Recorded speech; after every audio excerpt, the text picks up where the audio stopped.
I fixed 3 transmissions, kissed my mother's cheek, and laughed until my ribs hurt.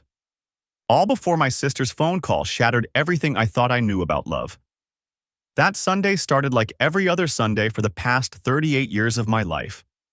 The Benedetto house in Parma smelled like marinara and garlic bread. My Uncle Sal was screaming about the Browns' defensive line. And somewhere in the chaos, my cousin's kids were chasing each other with wooden spoons they'd stolen from the kitchen. This was home. This was family. Antonio! My mother's voice cut through the noise like a knife through warm butter. Help your grandmother to the table. I was already moving before she finished the sentence. Nonna Lucia was 92 years old and still insisted on making the trip from Rocky River every Sunday. Her hands shook when she gripped my arm, but her eyes were sharp as ever. You're getting gray, she said in Italian, poking at my temple. Only because you worry me, Nonna. She laughed. That raspy sound that always reminded me of my childhood, of sitting in her kitchen learning to make gnocchi while Grandpa Joe argued politics with the television. Worry? I'll outlive all of you. I believed her. The table was a battlefield of plates, wine glasses, and elbows. My brother Dom sat at one end with his wife Teresa, their 3 kids wedged between them like little peacekeepers. Polly was across from me, already on his second helping of braciole, and my sisters Gina and Maria flanked our mother like loyal soldiers. 23 people crammed around a table meant for 12. Perfect chaos.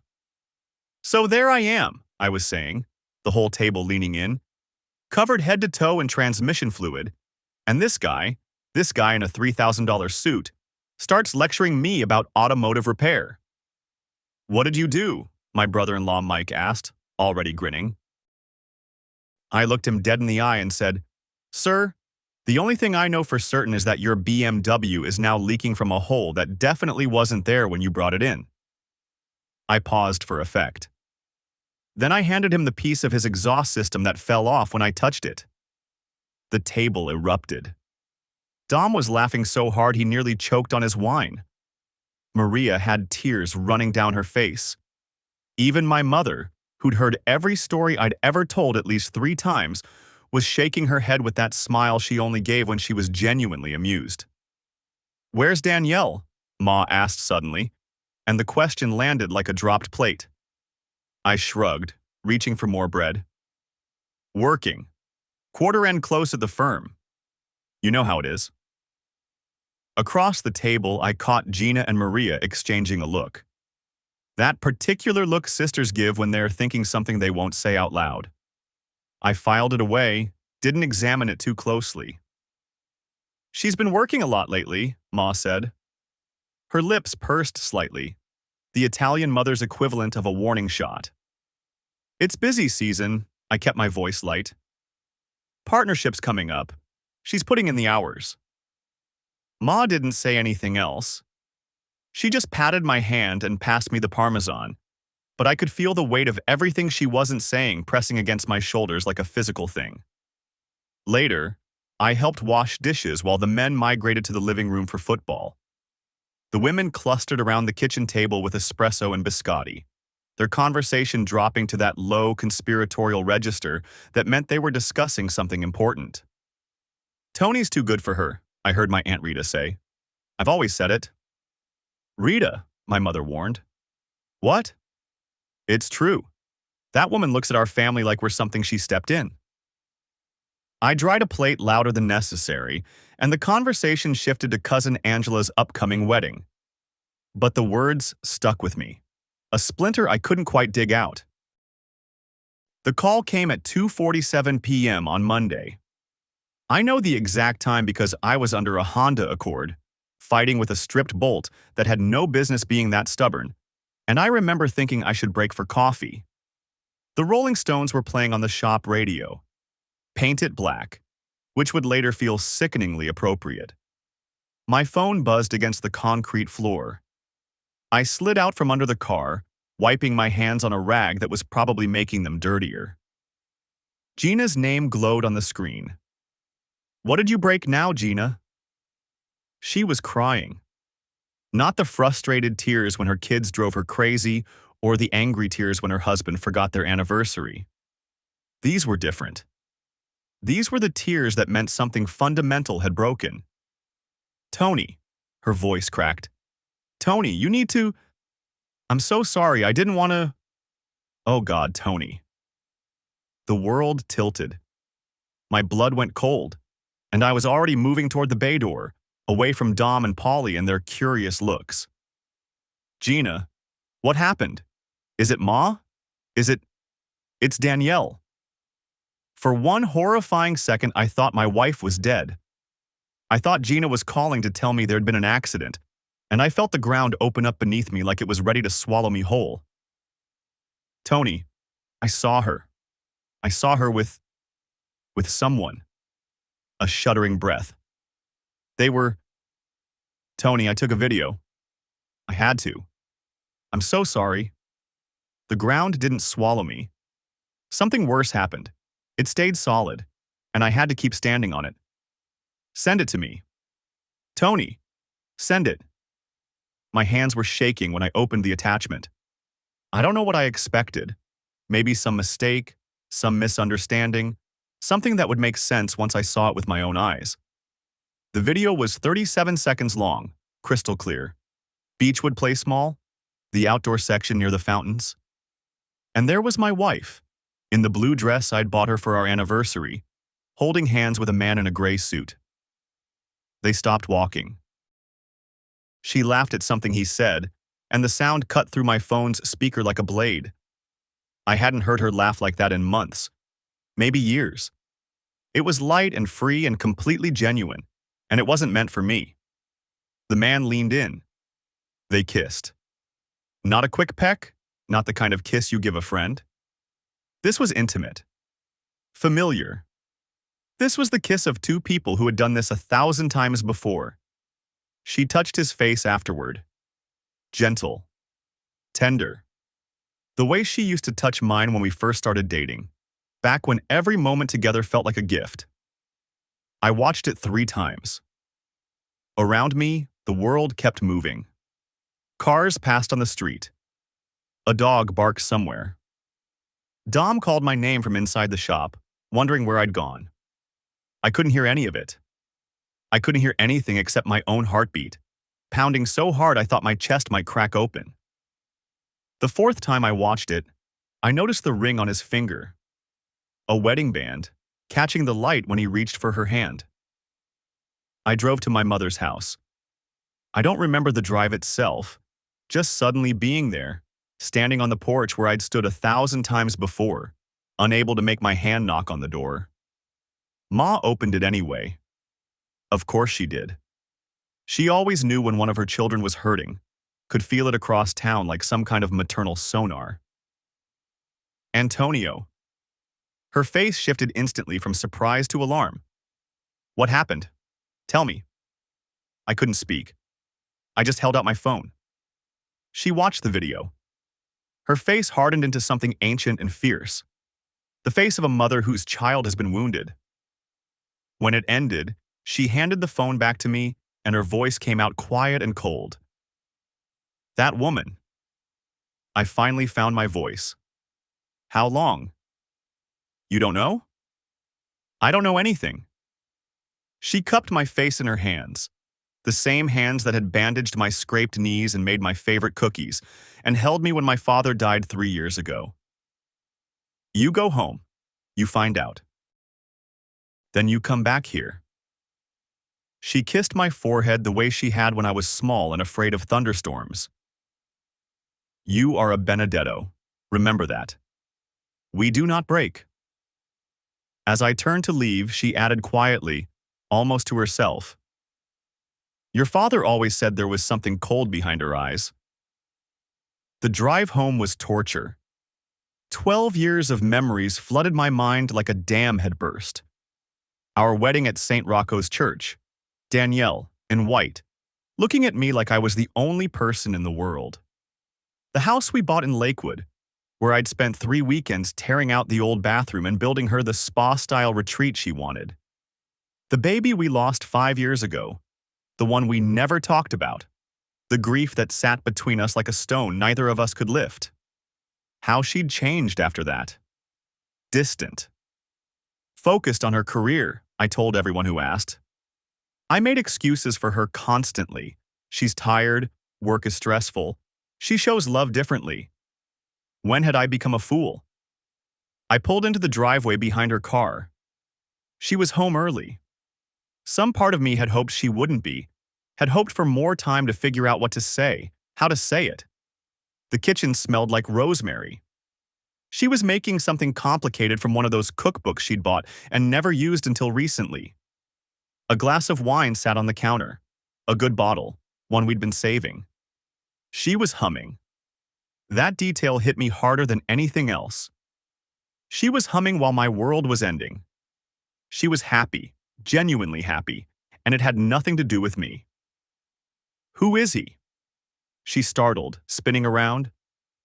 The wooden spoon in her hand dripped sauce onto the floor. I watched her face as she processed my expression, watched the color drain from her cheeks like water from a sink. What? Who are you? I held up my phone, pressed play. Turned the volume up so she could hear her own laugh echo through the kitchen we'd designed together. The kitchen where we'd planned to raise children. The kitchen that now felt like a crime scene. Tony, I can explain. Who is he? My voice didn't sound like my voice. The neighbors later told investigators they heard it 2 houses down. At that moment, I didn't care. I didn't care about anything except the answer to that question. She reached for me. My wife of 12 years reached for me, and I recoiled so violently I hit the wall behind me. My fist went through the drywall, not aiming for her, never aiming for her, but needing to hit something, or I was going to come apart at the seams. Blood welled from my knuckles. I didn't feel it. 12 years, Danielle. My voice broke. 12 years I've been building a life for us. And then I was crying. Not the dignified tears you see in movies, not a single manly drop rolling down a stoic cheek. I was sobbing. Ugly, broken sobs that tore themselves from my chest like they were alive and desperate to escape. I loved you. I loved you so much. I slid down the wall, sat on the cold tile floor, my ruined hand bleeding onto the grout we'd picked out together. I thought we were a family. I thought, God, I wanted children with you. I begged you for children. She moved toward me again, and I jerked away like she was on fire. No, don't you dare touch me with those hands. My voice dropped to something worse than yelling. Quiet. Dead. The voice of a man watching his own funeral. Who is he? She stood there, arms wrapped around herself, mascara running down her cheeks. Good, I thought viciously. Let her hurt. His name is Derek Lawson. He's a senior manager at the firm. The words hung in the air between us like smoke. How long? She hesitated. How long, Danielle? 14 months. 14 months. I did the math even as my brain screamed at me to stop, to not make it worse. Our 10th anniversary trip to Niagara Falls was 11 months ago. She'd already been sleeping with him when I booked the hotel, when I surprised her with the balcony suite overlooking the falls, when she let me hold her and told me she loved me, and I believed every single word. I stood up, wiped my face with my sleeve. The blood from my hand left a streak across my jaw, but I didn't care. I want you out by tomorrow night. Stay with your boyfriend. Tony, this is my house, too. Then I'll leave. But Danielle? I grabbed my keys from the counter, leaving bloody fingerprints on the marble. This marriage is over. You killed it. I walked out. I didn't look back. Within 2 hours of arriving at my mother's house, the entire family had assembled. That's how Benedetto's worked. Someone was hurting, so we showed up. No questions asked, no RSVPs required. Dom and Polly arrived first, still in their work clothes from the shop. Gina came with red-rimmed eyes, still carrying the guilt of being the messenger. Maria drove from Cleveland Heights with her husband in tow, and Uncle Sal materialized like he'd been waiting for exactly this moment. Ma made coffee. Lots of coffee. "I'll kill him," Polly said. He was pacing the living room, unable to sit still. "Just give me a name and an address. That's all I need." "No." I was sitting in my father's old armchair, the one nobody had touched since he died. It felt right to be there now. "We do this right. We do this legal. I'm not going to jail for her." Maria, always the practical one, was already taking notes on her phone. "First thing tomorrow, you call a lawyer. Not just any lawyer, the best divorce attorney in the city." Dom nodded. "Angela Wright. She handled Vinnie Caruso's divorce. Got him the house, the business, everything." "I'll call her in the morning," I said. Uncle Sal cleared his throat. He was 72 years old, retired from 40 years at the Ford plant, and he'd been married to Aunt Rita for 50 years. When he spoke, we listened. The community needs to know. They'll hear it from us or they'll hear rumors. Better they hear truth. I opened my mouth to argue, to say something about privacy, about dignity, but Gina cut me off. "Tony." Her voice was shaking again. "There's something else. In the video. I didn't want to say it, but he was wearing a wedding ring."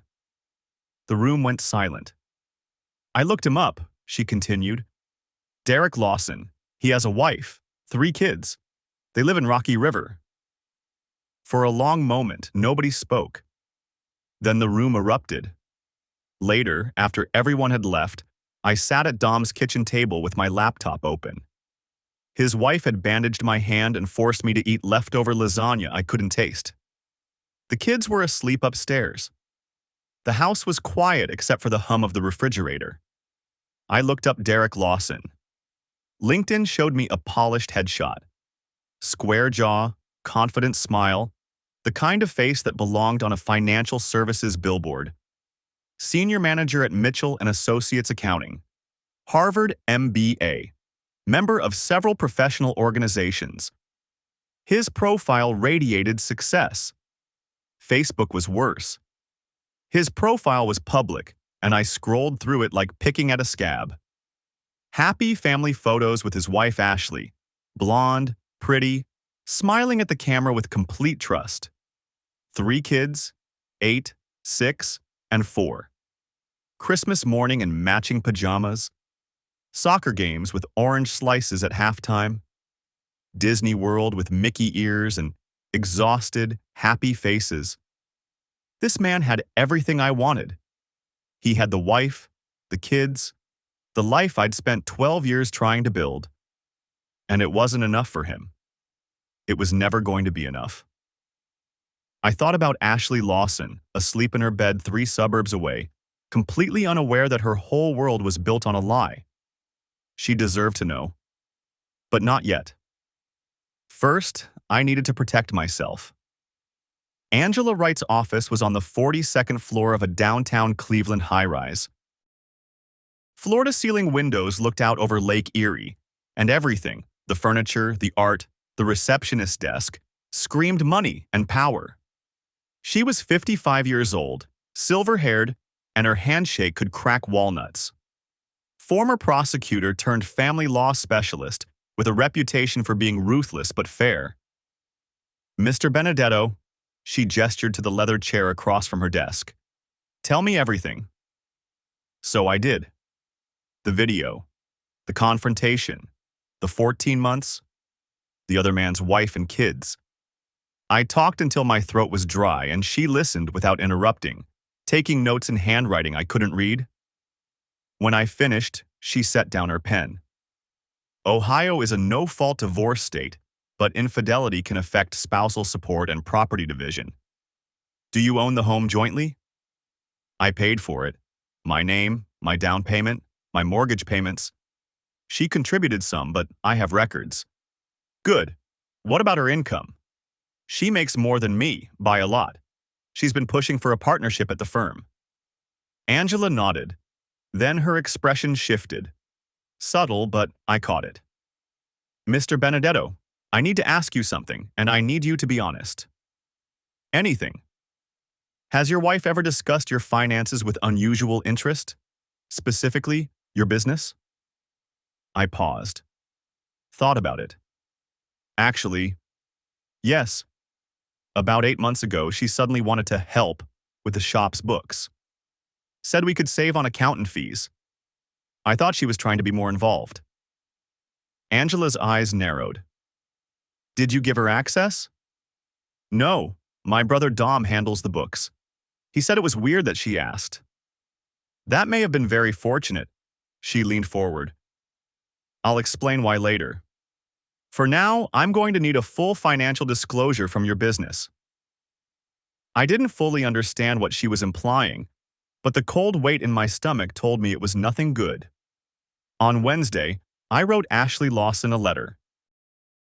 I sat at Dom's kitchen table for 2 hours, starting and stopping, crumpling paper and tossing it in the trash. How do you tell a stranger that her life is a lie? How do you destroy someone's world with kindness? In the end, I kept it simple. Mrs. Lawson, my name is Tony Benedetto. I am married to Danielle Benedetto, née Harper.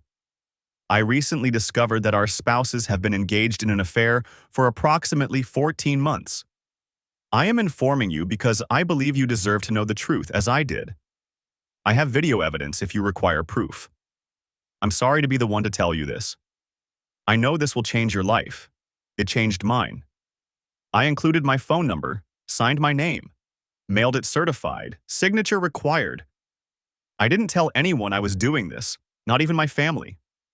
This felt like something I needed to do alone. Thursday morning, I returned to the house to find Danielle's car in the driveway. She wasn't supposed to be there. She was supposed to be gone, staying at a hotel because, as I later learned, Derek wouldn't let her stay with him. Too risky, he'd said. Think of his family. I walked in to find her standing in the living room with a man in a cheap suit and an expensive briefcase. Tony. Her voice was different now, harder, more professional. This is Robert Blackwell, my attorney. The attorney stepped forward, hand extended. I didn't take it. Mr. Benedetto, my client is seeking equitable distribution of all marital assets, including 50% of the value of Benedetto and Sons Auto Repair. I laughed. Actually laughed, a sound that surprised even me. The business is my father's. It was in the family for 40 years before I married her. It's protected. Danielle's composure cracked slightly. I've been supporting this household while you played mechanic with your brothers. I have a right to… Supporting the household? I cut her off. With my father's Social Security we refused? With the inheritance from my grandmother we invested? With the income from my business?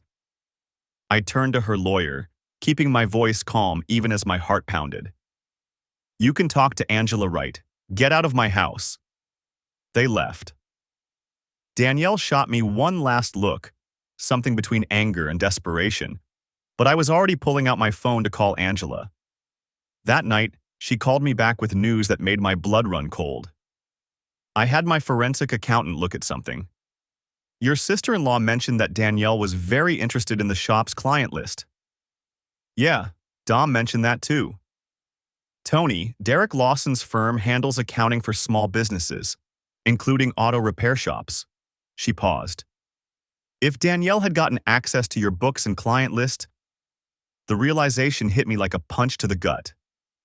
She was going to steal our clients. Or worse, she could have created financial problems that would have justified her taking half of a failing business. I've seen it before. I sat in the dark for a long time after that call.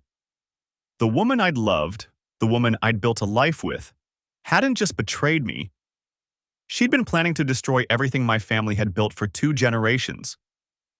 The following Sunday, I walked into my mother's house expecting the usual chaos. What I found was something else entirely. Every seat was taken. Every seat at the table, every spot on the couch, every folding chair we owned and several we'd borrowed. Extended family I only saw at weddings and funerals. Neighbors who'd known me since I was in diapers. Friends from high school, from the shop, from church. Father DiMaggio was there, sitting in the corner with a cup of coffee and a plate of cookies, looking like he belonged. What? I couldn't finish the sentence. My mother appeared at my side, taking my arm. This is what family means, Antonio. You don't have to ask. The evening was overwhelming in the best possible way. People hugged me. They told me stories about their own divorces, their own heartbreaks, their own survivals. They pressed food into my hands and money into my pockets, which I tried to refuse and ultimately couldn't. They loved me, loudly and without reservation. I learned later that word had spread fast. Danielle had been removed from the St. Anne's Society at church. The gym she used, owned by a cousin I barely knew, had canceled her membership. The dry cleaner she'd used for years suddenly couldn't fit her into their schedule. Restaurant after restaurant found themselves fully booked whenever she called. The community had made its judgment, and Danielle Harper was officially out. I found my mother in the kitchen, refilling coffee cups. "Ma, this feels mean. I don't want to destroy her." She stopped what she was doing and looked at me with those dark eyes that had seen everything. Wars and babies and deaths and resurrections. "You're not destroying her, Antonio. She destroyed herself. We're just not pretending otherwise." I never spoke ill of Danielle publicly. Not once. I think that made people respect me more, somehow. I refused to be the bitter ex-husband, refused to add fuel to the fire consuming her reputation. But I also didn't stop it from burning. The call from Ashley Lawson came on a Friday evening, 2 weeks after I'd mailed the letter. I was closing up the shop alone, the smell of motor oil and metal familiar and comforting. The phone rang with an unknown number, Rocky River area code. "Is this Tony Benedetto?" Her voice was hollow. I recognized the sound immediately, the particular emptiness that comes from crying until there's nothing left. "Yes." "This is Ashley Lawson," a shaking breath. "I got your letter. I need to see the video." We met at a coffee shop in Slake, neutral territory. She was younger than I expected, 36, blonde, with the kind of tired beauty that came from raising 3 kids while holding a household together. Her eyes were swollen and red. She watched the video on her phone while I sat across from her, hands wrapped around a coffee I couldn't drink. I watched her face as she saw her husband kiss my wife. Watched her grip tighten on the phone. Watched something fundamental shatter behind her eyes. When it ended, she set the phone down carefully like it might explode. "There's something you should know," she said. Her voice was too steady, the kind of calm that meant shock hadn't worn off yet. "Danielle isn't the first." "What?" "I found out last year that Derek had an affair with someone else, a woman from his gym. But he promised it was over. He went to therapy. I thought—" She broke down then, covering her face with her hands. "I have 3 children. I believed him. I didn't gloat. I didn't say, 'I told you so' to a woman I'd never met, who'd done nothing wrong except trust her husband. I just handed her a napkin from the dispenser. I'm sorry. I really am. Nobody deserves this." "What are you going to do?" she asked. "Get divorced. Move on. Build a life without her." "I don't know if I can do that." Her voice cracked. "The kids, that's your choice." "But Ashley—" I waited until she looked at me. "You deserve better than a man who lies to you while you raise his children." She nodded slowly. Then, almost as an afterthought, "Derek has been nervous lately. More than when I confronted him last year. I think something else is going on." I filed that away. Derek Lawson's world crumbled in slow motion. Ashley confronted him. From what I heard later, through the grapevine of mutual connections that exists in any metropolitan area, it was ugly. She kicked him out. He tried to blame Danielle. "She pursued me," he reportedly said, as if that absolved him of anything. It didn't. At the office, word got out. I genuinely don't know how. I never said anything, and I doubt Ashley did either. Maybe someone saw them together. Maybe Derek confessed to a friend who wasn't really a friend. These things have a way of surfacing. The HR investigation at Mitchell and Associates started as a routine matter. Derek's affair with a subordinate, Danielle was technically junior to him, violated company policy. Clear-cut. Easy. But investigations have a way of uncovering more than they're looking for. Derek had been using company time and resources for personal matters. Those client dinners on his expense reports, dates with Danielle, the conference in Chicago, a romantic getaway. He'd been manipulating project assignments to keep her on his team, giving her favorable reviews she may or may not have deserved. This wasn't just an affair, it was fraud. Derek Lawson was terminated, escorted from the building with a cardboard box. 15 years at the firm, gone in an afternoon. Danielle wasn't fired. Technically, she was the subordinate, the victim in HR's eyes. But she was moved to a different team, and her reputation was destroyed. The partnership she'd been gunning for? Gone. Senior partners don't want scandal attached to their names. She was given a choice: resign quietly or be managed out over the next 6 months. She resigned. 1 month after discovery, Danielle came to the shop. It was evening. I was closing up alone, had sent Dom and Paulie home early because we'd finished the day's work. The radio was playing something soft. I don't remember what. The bay doors were down, and I was sweeping the floor when I heard the knock. She looked terrible. No makeup, which I'd never seen in 12 years of marriage. She'd lost weight. Too much. Too fast. Her eyes were red-rimmed and desperate. "Tony, please, can we talk?" I didn't tell her to leave. I didn't invite her in either. I just set the broom against the wall and waited. "I made a terrible mistake," she said, and her voice cracked on the last word. Derek was... He made me feel seen. "You were always so busy with the family, with the shop, with everyone else. I felt invisible." "You felt invisible." "Yes, I know it doesn't excuse..." "Danielle." My voice was quiet, tired. "Every Sunday dinner, I sat next to you. I held your hand in front of my whole family. I introduced you to every person who walked in as my beautiful wife. When did I ever make you invisible?" She couldn't answer. "You know what I think?" I leaned against my father's workbench, the same one where he'd taught me to change my first spark plug at 7 years old. "I think you were never happy. Not with me. Not with this life. You wanted something else. Something bigger, richer, more impressive than a mechanic from Parma. That's not... You used to make fun of my family. They're so loud. Do they have to hug everyone? Why do we have to go every Sunday? I was just... You were embarrassed by me, by us." I met her eyes. "And Derek? Derek wears suits. Derek has an office with a view. Derek was the upgrade." She was crying now, tears streaming down her face unchecked. "But here's the thing, Danielle. Derek threw you away the second it got hard. You know who didn't throw you away when things got hard? Me. After the miscarriage. When your father died. When you got passed over for promotion the first time. I was there, every single time. Tony, please." I pushed off the workbench. "I'm not forgiving you.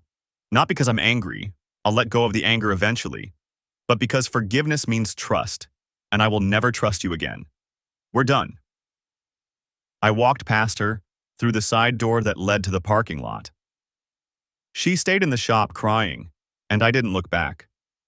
I went to my mother's house and ate leftover pasta at the kitchen table while she rubbed my shoulders and didn't say a word. The divorce proceedings dragged through the spring.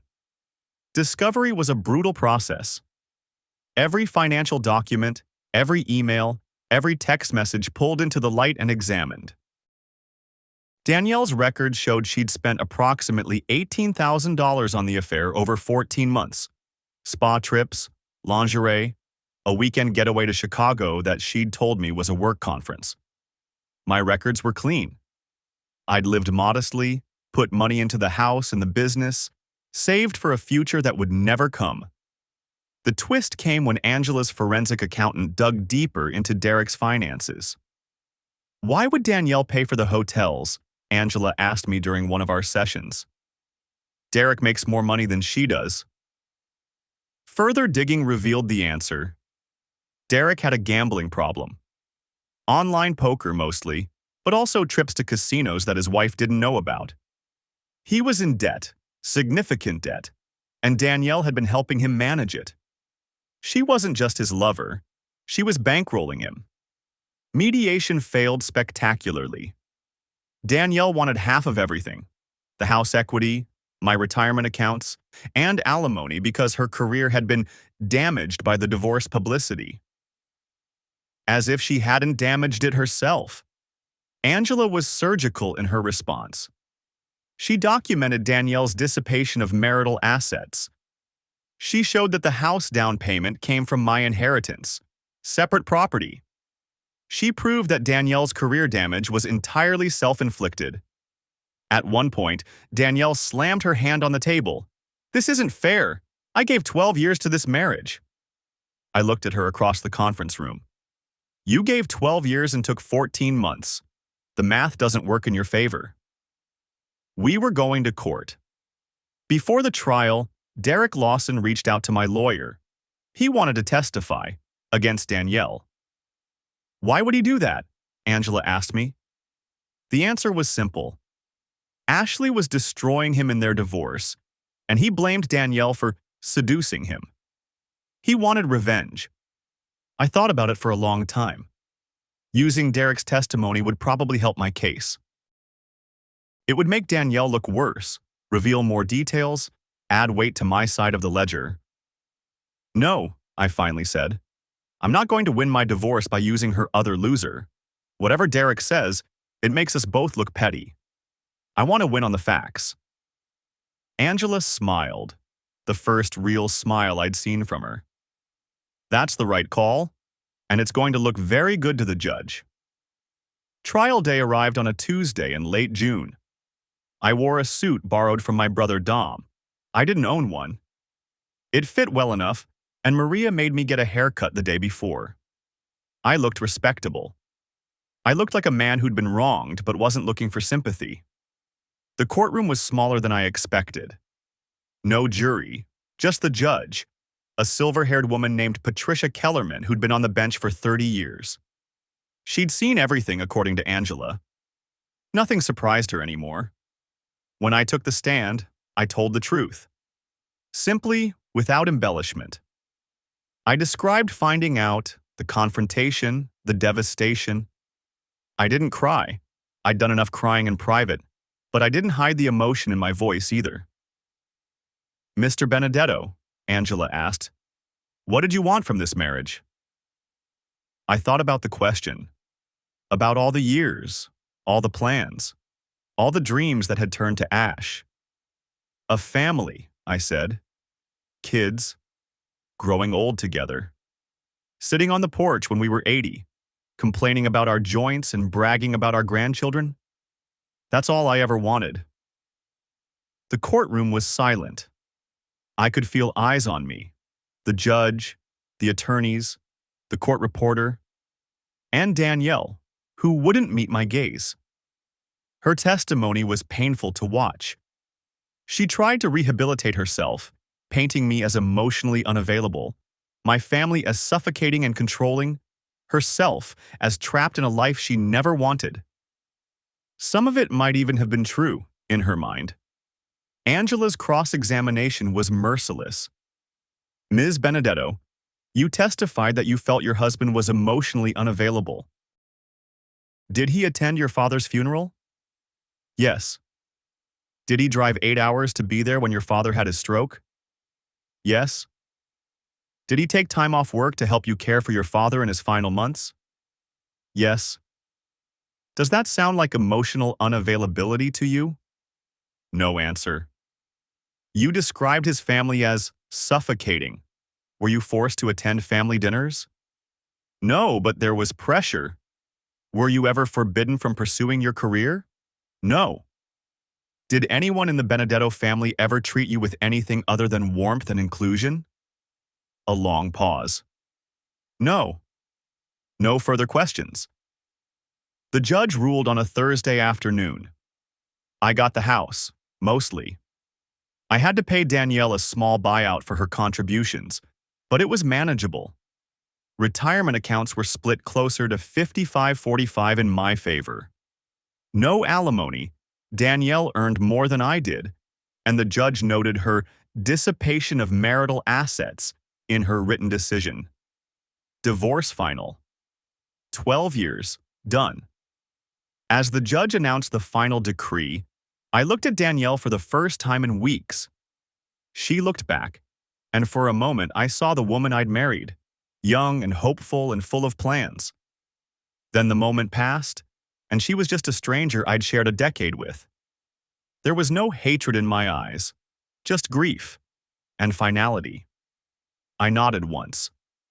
Then I turned and left with my family. The year of healing was harder than I expected. I moved back into the house. It felt empty. Too quiet after years of carefully maintained tension I hadn't recognized until it was gone. For the first few weeks, I just existed there, sleeping in the guest room because the master bedroom felt contaminated. Then I started to rebuild. I repainted every room, tore out the modern fixtures Danielle had insisted on, the sleek chrome handles, the minimalist light fixtures, the all-white bathroom that felt like a hospital. My mother brought over furniture from storage, a dining table that had belonged to my grandmother, a bookshelf my father had built when I was a baby, a faded rug that smelled like childhood. The house started to feel like home again. I went to therapy. Maria insisted, and I was too tired to argue. Italians don't do therapy, I joked at the first session. Dr. Patricia Walsh, a tiny woman with enormous glasses and a BS detector that could spot a lie from space, didn't smile. Italians who want to be emotionally healthy do therapy, Mr. Benedetto. She was right.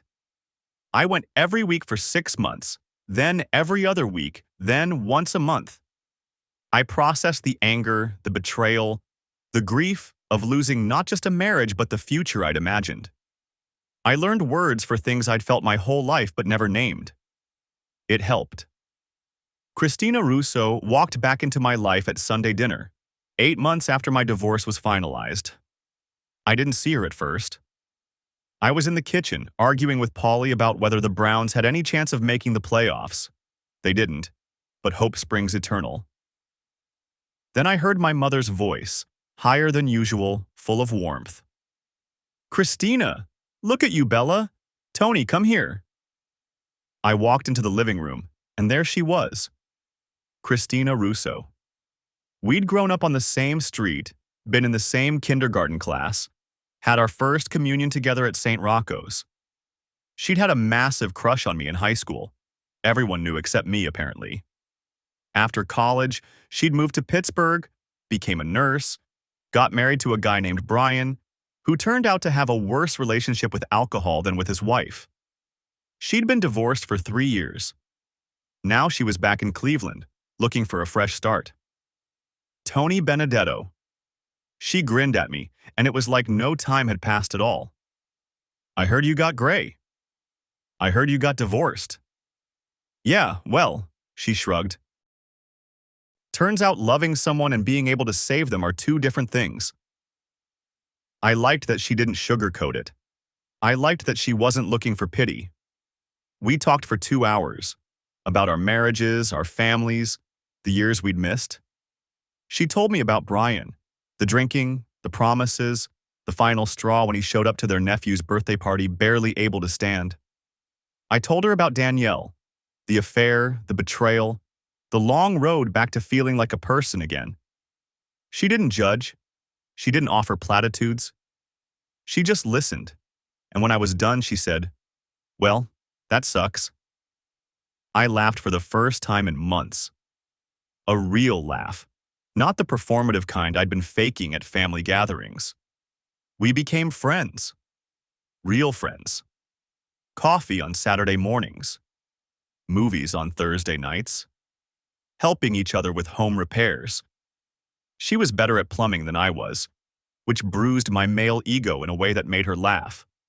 My family watched hopefully, but didn't push. Much. 6 months later, we were watching a football game at my house. The Browns were losing, of course they were, and we were arguing about whether to switch to the Guardians game instead. Christina was gesturing with her beer bottle, making her case for baseball's superior entertainment value, and I was pretending to be scandalized by her betrayal of Cleveland football. Then I looked at her. Really looked. She had sauce on her chin from the wings we'd ordered. Her hair was pulled back in a messy ponytail. She was wearing an ancient sweatshirt that had been mine in college and had somehow migrated to her house weeks ago. She was the most beautiful woman I'd ever seen. "Hey," I said. She stopped mid-argument. "What? You want to get dinner sometime? Like, dinner? Not let's grab food dinner." Her smile started slow and ended up taking over her whole face. "Took you long enough, Benedetto." "What?" "Tony, I've been waiting since I was 15. She leaned over and kissed my cheek. "Yeah, dinner sounds nice." Our first official date was at a nice restaurant downtown. I wore the suit again. She wore a blue dress, a different blue than the one Danielle had worn in the video, but I noticed anyway. I think she might have noticed me noticing, because she squeezed my hand under the table and didn't mention it. We talked about everything and nothing. Our pasts, our hopes, our fears.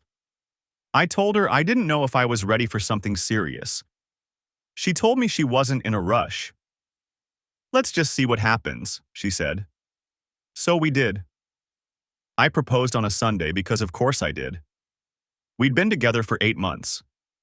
8 months of dinners and movies and long conversations on my porch. 8 months of her gradually moving into my life, first a toothbrush, then a drawer, then half my closet reorganized because apparently I'd been hanging my shirts wrong for 38 years. Sunday dinner at my mother's house. The whole family was there. Kids running everywhere, uncles arguing about politics, aunts gossiping in the kitchen. Normal? Perfect. I stood up and cleared my throat. "So, I have something to say." The room went quiet. 30 pairs of eyes turned toward me. Christina looked confused, then suspicious, then, as I dropped to one knee, shocked. "Chrissy, you've known me since I was 8 years old and had a stupid bowl cut." Laughter rippled through the room. "You know everything about me, the good and the bad. You've seen me at my worst this past year. And you stayed." Her eyes were filling with tears. The good kind. "I'm not asking you to fix me or complete me or whatever. I'm asking you to be my partner, to build something real with me." I pulled out the ring, my grandmother's ring, which my mother had given me the week before with tears streaming down her face. "Will you marry me?" "Yes." She was laughing and crying at the same time. "Obviously, yes, you idiot." The room erupted. My mother was sobbing. Polly was cheering. Somewhere, a child screamed with excitement, and someone dropped a plate, and Uncle Sal started a toast that nobody heard because everyone was hugging. Christina pulled me to my feet and kissed me, and I thought, this is it. This is what I was looking for. It was here all along. The wedding was 6 months later. St. Rocco's Church, same as my first wedding, but nothing else was the same. Small ceremony. Family and close friends only. No ice sculptures or imported flowers or 300-person guest lists.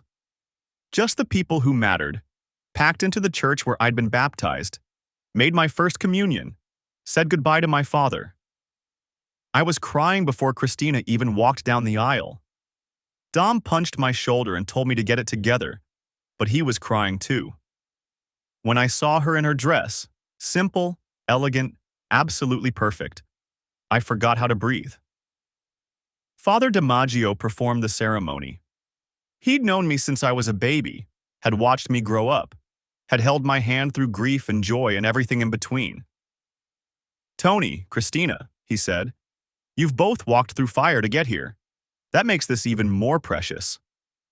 The reception was in my mother's backyard. Homemade food, my cousin's band playing standards, and occasionally switching to Frank Sinatra, kids running wild while the adults danced and ate and celebrated. Christina and I danced to "That's Amore," because of course we did. At one point, I looked around, at my brothers arguing about something stupid, at my mother crying happy tears, at my new wife laughing at something Maria said, and I felt something I hadn't felt in years. Peace. Not the absence of pain. The pain was still there, would probably always be there in some form. But peace anyway, because I'd survived the worst thing that ever happened to me, and I'd come out the other side into something better than I'd ever imagined. 3 years later, the house was chaos. Beautiful, exhausting, perfect chaos. Anthony Jr. was 2 years old and had inherited my mother's stubbornness and Christina's complete lack of volume control. Rosa, named for my mother, obviously, was 6 months old and already had everyone wrapped around her tiny finger. Sunday dinner at our place. The tradition continued. I was holding the baby while stirring sauce with my free hand. Christina was in the living room, arguing with Dom about whether LeBron should have left Cleveland, an argument that had somehow continued for 4 years and showed no signs of resolution. My mother was teaching little Anthony how to make meatballs, which mostly meant watching him smash dough between his fingers and laughing at the mess. Somewhere in the chaos, I caught Christina's eye. She smiled at me, that smile that still made my heart skip, even after 3 years of marriage and 2 kids and countless arguments about dishes and laundry and who forgot to buy milk again. This is it, I thought. This is the life I wanted. I'd gotten it. I ran into Danielle once, about 6 months after Rosa was born, Cleveland Airport. I was picking up Christina's parents, standing near arrivals with a coffee I didn't need and nerves I couldn't explain. Then I saw her, across the terminal, alone, pulling a suitcase behind her. She'd aged. Not badly, just visibly. The years hadn't been kind, or maybe living with the consequences of your choices just shows on your face eventually. She'd left Cleveland after the divorce. Too many memories, too much judgment. Moved to Charlotte, got a job at a smaller firm. Never remarried, according to the grapevine that still connected our circles. Our eyes met for a moment. She looked like she might say something. Her mouth opened, then closed, then opened again. I remembered when that mouth had said, "I do," and meant it, or at least I'd thought she meant it. I nodded. Not cold, not warm, just acknowledgement. We existed in the same space for a moment. Then we didn't. I turned and walked toward arrivals, where my father-in-law was already waving at me with the enthusiasm of a man who'd been stuck on a plane for 3 hours and desperately needed a bathroom. I didn't look back. That night, after the kids were asleep, Christina and I sat on the porch. The stars were out. Not as many as you'd see in the country, but enough. The neighborhood was quiet except for distant traffic and the occasional bark of someone's dog. Her head was on my shoulder, my arm around her waist. "Do you ever think about her?" she asked. Not jealous, not worried, just curious. I considered the question, really thought about it. "Sometimes," I said. Not with anger. More like, she's a chapter in a book I don't read anymore. That's healthy. Yeah, took a while to get there. I took her hand. Studied her fingers intertwined with mine. The wedding ring I'd put there. The calluses from years of nursing. The small scar from a kitchen accident our first month of living together. You know what I think about more? I said. What? How lucky I am. That I got a second chance.